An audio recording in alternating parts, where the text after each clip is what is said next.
Le tueur a installé une bombe à retardement dans la voiture. Ensuite, il s'est rapidement enfui à vélo. Mais Jacques dans la voiture n'avait pas encore remarqué. À ce moment-là, la bombe a immédiatement déclenché le compte à rebours. Soudain, une abeille a volé dans la voiture. On voit Jacques qui agite la main pour essayer de chasser l'abeille. Mais il ne parvient pas à l'éloigner. Avec le temps qui s'écoule et l'abeille qui ne veut pas partir, Jacques commence à s'impatienter. À sa grande surprise, il effectue un drift brusque et se gare en marche latérale. Il ne reste plus que 14 secondes. Ignorant tout, Jacques continue de se battre furieusement contre l'abeille. À ce moment-là, l'abeille s'arrête soudainement sur la voiture. Il sort sa chaussure pour essayer de la tuer.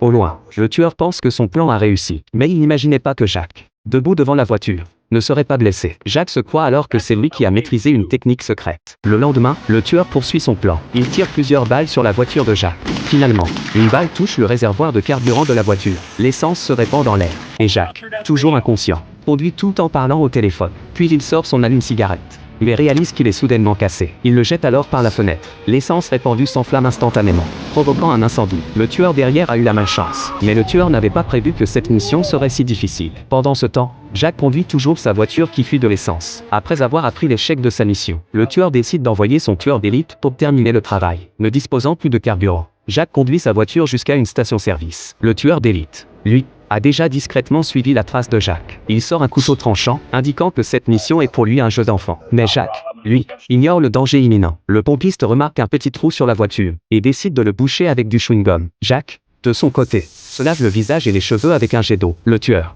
discrètement, sort une fiole de somnifère et se rapproche lentement derrière Jacques. Mais à la grande surprise du tueur, Jacques échappe une nouvelle fois à la menace.